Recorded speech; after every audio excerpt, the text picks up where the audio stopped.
A lot of you have asked for a day trading strategy, and today I have prepared one for you. We're going to talk about a dirty breakout approach. This is a very interesting trading strategy, and you can use it on the very low time frames. So if you like those videos, if you want to see more of those day trading or maybe swing trading strategies, leave a comment below, subscribe to the channel, and also leave a thumbs up. We are starting our analysis on the higher time frame, and then we will make our way to the lower time frame. So what do we have here on our 4-hour higher time frame? First of all, the market was in a very strong uptrend, a mature uptrend with a lot of trend waves. That is what we need. You can see here we have a divergence. The price made higher highs, but very weakly. And then on the right side, this is where our distribution pattern starts to form, is we have lower highs. What is a distribution pattern? Distribution patterns are the patterns that connect uptrends with downtrends. So the uptrend is taking place here. The market is pausing a little bit. The buyers are getting out of the trade. The sellers are slowly building their position. And then potentially the downtrend is resuming here, or starting rather. And the distribution pattern is what is happening here at the turning point. And we can see we have a lot of things coming together: the divergence, the lower highs, a very nice support level that is helping us to time the trade. We have a pre-breakout build-up pattern, which is strong confluence as well.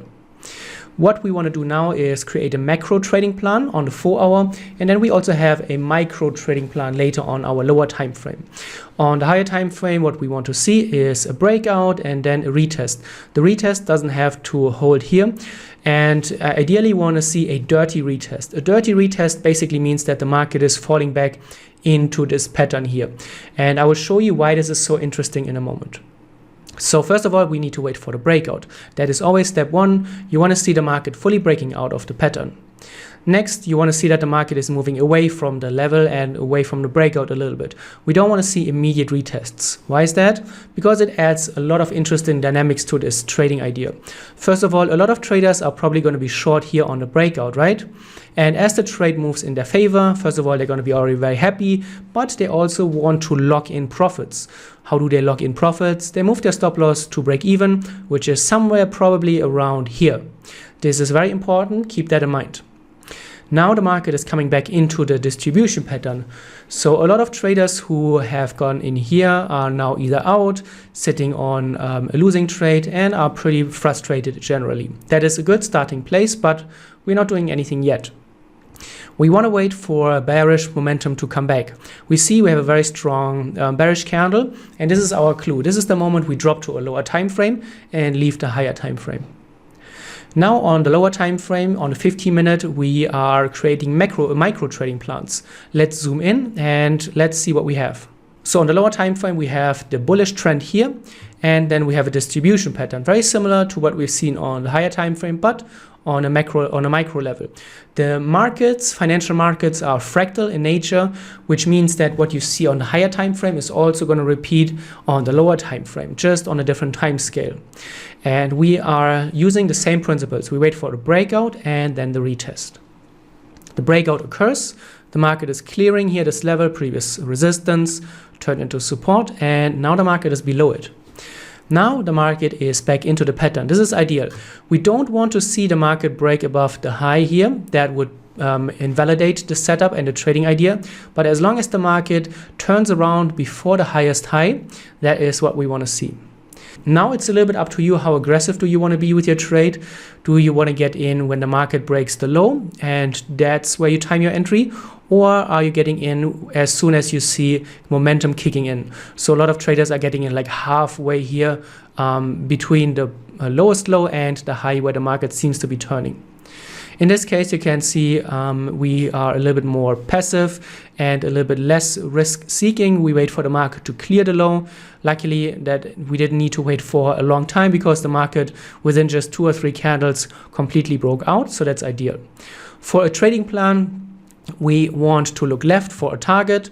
So what we have here is we have a pretty nice resistance level at the origin of this trending move. There's also probably a lot of demand in here, so it makes sense to have our target above this level.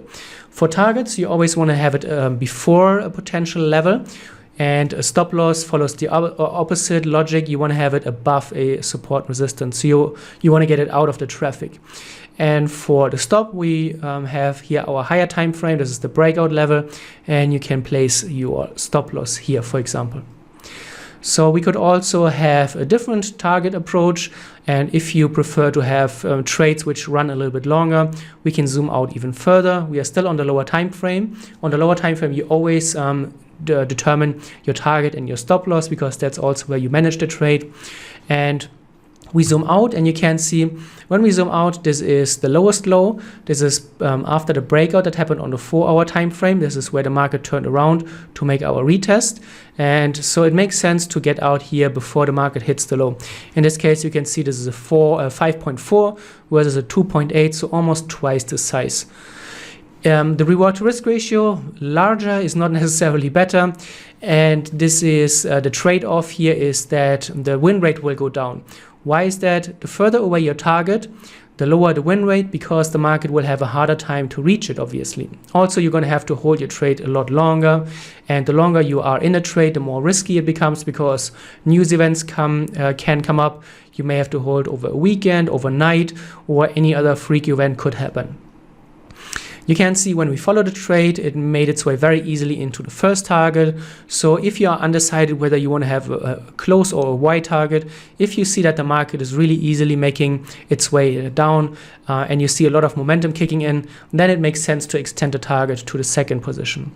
Here you can see the market broke through it with just 2 or 3 candles. So in this case, we could let it run, and we could even extend our target further. Let's zoom out a little bit back to the 4-hour to see where we are and just remember what we are looking for. So this is the distribution pattern that we talked about. This is the breakout, the dirty retest. Here's the first entry breakout. Here's the target 1, target 2. So in this case, you can see those are just 2 candles, and the market is really picking up steam. In such a case, if you have maybe scaled out of your position here on the target 2, and you have something running, it may be okay occasionally to look for a big winning trade and look for a big trade in general. So you look for the next support and resistance on the left, which is clearly here. We have a triple resistance at the origin of this huge bullish run. So it makes sense to maybe think about a target approach here.